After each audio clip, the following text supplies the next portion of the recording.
have been a great many fabulous muscle cars over the years, but this is my favourite, the Mustang.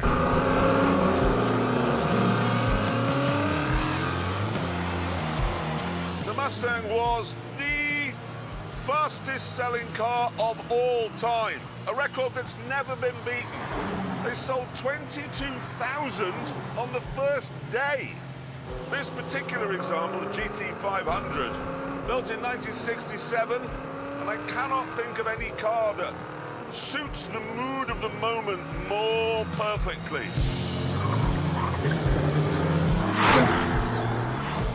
Colour television's just arrived.